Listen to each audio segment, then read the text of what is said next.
नमस्कार। क्या आपका बिजनेस विदेशों से सामान खरीदता या बेचता है? अगर जवाब हाँ है, तो ये जानना बहुत जरूरी है कि अकाउंटिंग की एक छोटी सी चूक भी आपके पूरे मुनाफे पर पानी फेर सकती है। तो आज हम इसी उलझन को सुलझाएंगे और देखेंगे कि ग्लोबल ट्रेड के लिए एक मजबूत अकाउंटिंग सिस्टम कैसे तैयार किया जाता है। अब ये सिर्फ एक सवाल नहीं है, बल्कि एक तरह की चेतावनी है। देखिए, कई कंपनियां ये मानकर चलती हैं कि उनका जो नॉर्मल अकाउंटिंग सिस्टम है वो इंटरनेशनल बिजनेस के लिए भी काम कर जाएगा। लेकिन असल में कहानी कुछ और ही होती है। चलिए देखते हैं क्यों। इस पूरे सफर को आसान बनाने के लिए हम इसे 5 हिस्सों में समझेंगे। सबसे पहले हम ये जानेंगे कि आखिर इसमें चुनौती क्या है। फिर हम एक मजबूत नींव रखेंगे और उसके बाद इंपोर्ट और एक्सपोर्ट के असली उदाहरणों से सीखेंगे कि ये सब असल में काम कैसे करता है। और आखिर में देखेंगे कि इन सब का आपके मुनाफे पर क्या असर पड़ता है।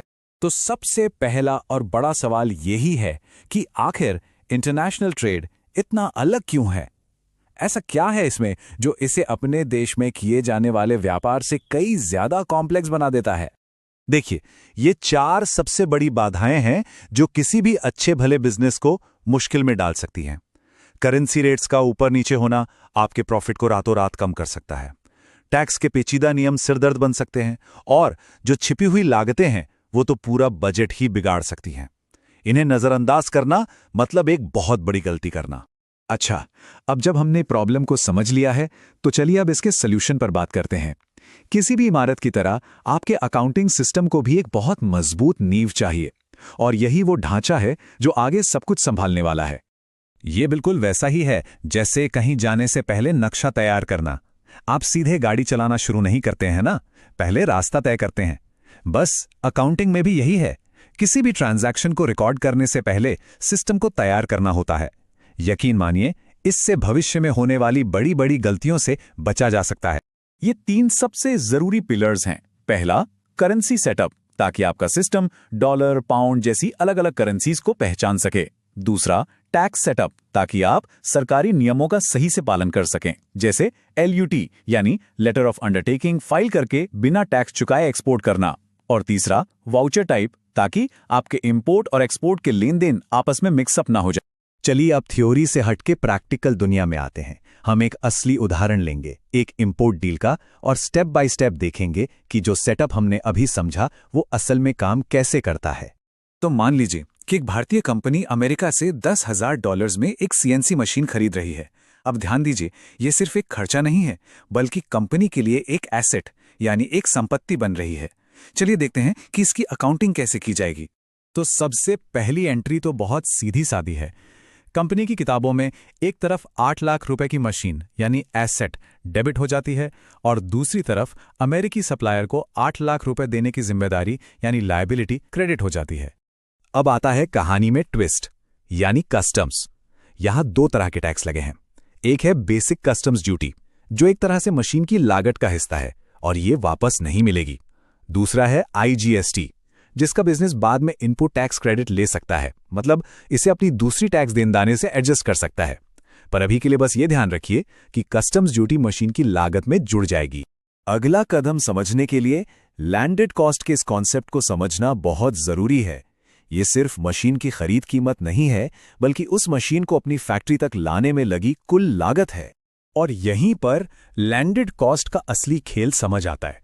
देखिए कैसे हमने 80,000 रुपए की कस्टम्स ड्यूटी को सीधे मशीन की वैल्यू में जोड़ दिया। इसका मतलब अब कंपनी की किताबों में मशीन की कीमत सिर्फ 8 लाख नहीं रही, बल्कि बढ़ गई है। तो यह है फाइनल फिगर। जो मशीन शुरू में 8 लाख की लग रही थी, वो असल में कंपनी को 8,80,000 रुपए की पड़ी। यही है उसकी असली लैंडेड कॉस्ट। और अब देखिए फॉरेन एक्सचेंज का असर।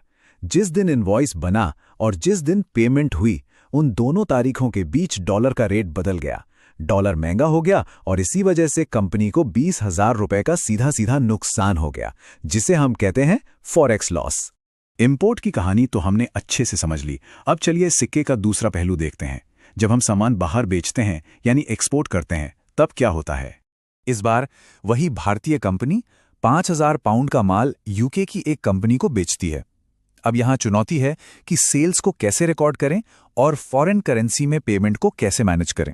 तो पहली एंट्री में हम 5 लाख रुपए की एक्सपोर्ट सेल्स को अपनी किताबों में रेवेन्यू के तौर पर दिखा देते हैं, और साथ ही हम ये भी दिखाते हैं कि हमें यूके की कंपनी से 5 लाख रुपए लेने हैं। लेकिन यहां भी फॉरेन एक्सचेंज ने अपना खेल दिखाया। जब पेमेंट मिली तो पाउंड का रेट गिर चुका था, तो लेने तो 5 लाख रुपए थे, पर हाथ में आए सिर्फ 4,90,000। मतलब कंपनी को 10,000 रुपए का एक और फॉरेक्स लॉस हो गया।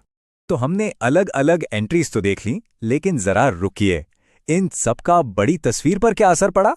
चलिए अब जूम आउट करते हैं और देखते हैं कि कंपनी की फाइनेंशियल रिपोर्ट्स पर इसका क्या प्रभाव पड़ा।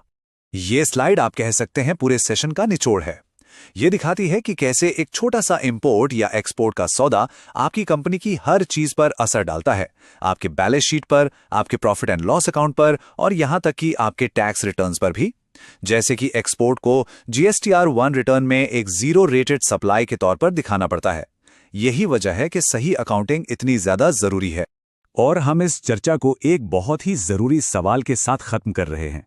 हमने लेन देन तो देख लिए, लेकिन सोचिए, साल के अंत में जब आपके बैंक अकाउंट में डॉलर या पाउंड पड़े हों तो उनकी कीमत कैसे तय होती है। ये एक और कहानी है जो ये दिखाती है कि ग्लोबल ट्रेड अकाउंटिंग में सीखने के लिए हमेशा कुछ ना कुछ नया होता ही है।